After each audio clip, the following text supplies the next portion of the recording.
శతాధిక పుస్తకాలు రచించిన అనుభవం.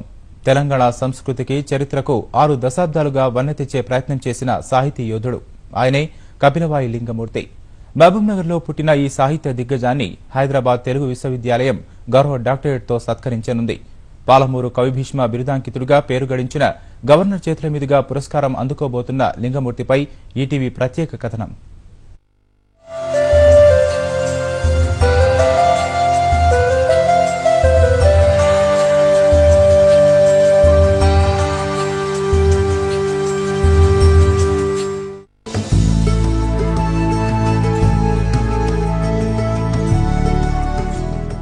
తెలుగు ప్రాచ్య భాషలో చదువుకోవడం ద్వారా తెలుగు పండితునిగా అపారమైన సేవలను కపిలవాయి లింగమూర్తి 1928 మార్చి 31వ తేదీన పాలమూరు జిల్లా అమరాబాదు తాలూకా జినుకుంట గ్రామంలోని ఒక పండిత వంశంలో లింగమూర్తి జన్మించారు.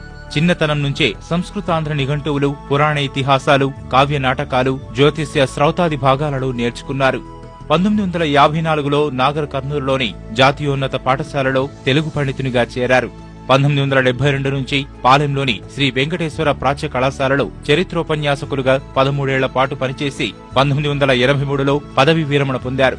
ఉద్యోగం చేస్తూనే సాహిత్యంలోని అన్ని ప్రక్రియల్లో పద్యాన్ని, గద్యాన్ని పదునుగా నడిపిన సవ్యసాచిగా లింగమూర్తి పేరొందారు. భావ ప్రకటనకు పద్యం ఏమాత్రం ప్రతిబంధకం కాదని నిరూపించారు.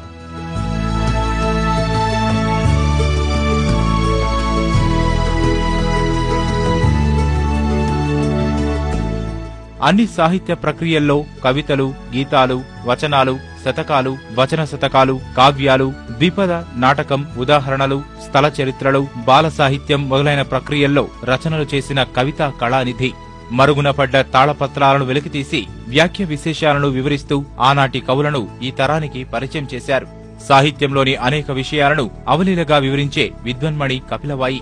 అనేక స్థల చరిత్రలు, దేవాలయాల కథలకు ప్రాణం పోసిన పరిశోధక పంచాననుడుగా రాష్ట్రంలో గుర్తింపు పొందారు. ఇంతటి ఘన చరిత్ర ఉన్న కపిలవాయి లింగమూర్తిని పొట్టి శ్రీరాములు తెలుగు విశ్వవిద్యాలయం గౌరవ డాక్టరేట్తో సత్కరిస్తోంది. కందుకూరు వీరేశలింగం గారి చరిత్ర చదివిన తర్వాత, ఆయన జీవిత చరిత్ర చదివిన తర్వాత నాకు కూడా అనిపించింది, నిజమే మనం అయితే ఆయన ఒకటే మాట ఒకసారి ప్రశ్నించుకున్నాడు, నేను డాక్టర్కి పండితుని కొరక, పామరుని కొరక. పండితునికి చెప్పని అక్కర్లేదు, వానికి తెలుసు. ఇంకా మనం ఏమైనా పామరునికి కదా చెప్పవలసింది, అయితే పామరుని చెప్తే ఈ భాష అయితే అర్థమవుతుంది కాదు, వాని భాషలోనే మనం రాయాలి అని ఆయన ఒక నిశ్చయాన్ని తీసుకున్నాడు. నాకు కూడా అది బాగా మనసుపైన పనిచేసి అప్పటి నుంచి నేను ఏం చేశానంటే ఆ శైలిని విడిచిపెట్టి సామాన్యమైనటువంటి వ్యవహారిక భాషను తీసుకుని ఇంకా అప్పటి నుంచి ఇప్పటికి వ్యవహారిక భాషలైనా రాస్తున్నా.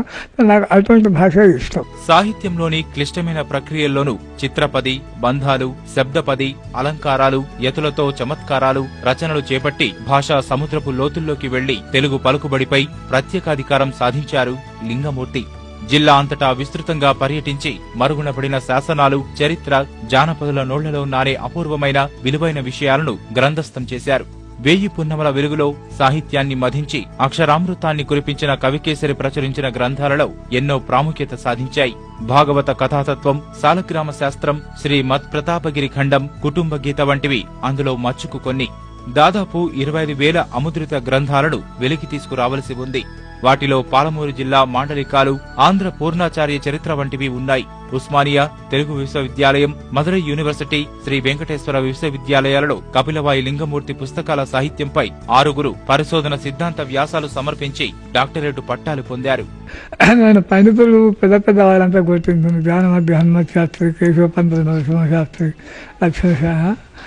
కప్పగంతుల లక్ష్మణ శాస్త్రి, అటువంటి వాళ్ళంతా నేను పండితులుగా గుర్తించాను.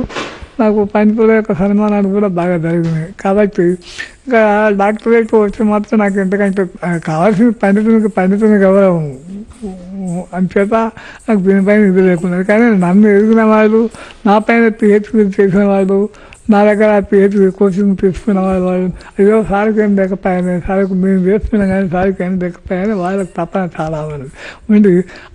అటువంటి వాళ్ళు చేసిన ప్రయత్నం ఇప్పటికి కూడా ఇది నాకు. తండ్రి సాహితీ వారసత్వాన్ని కొనసాగించడంతో పాటు ఆయన రచించిన గ్రంథాల్లో అముద్రితమైన వాటిని బాహ్య ప్రపంచానికి తీసుకువచ్చేందుకు లింగమూర్తి కుమారుడు అశోక్ బాబు ప్రయత్నం చేస్తున్నారు.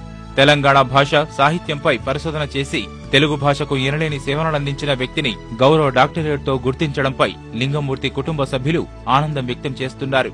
వాళ్ళు ఇప్పటికైనా గుర్తించి ఇచ్చినారు. దానికి ఈ గవర్నమెంట్ కానీ అధికారులకు కానీ చాలా కృతజ్ఞతలుగా ఉన్నాం. అముద్రితాలు చాలా ఉన్నాయి.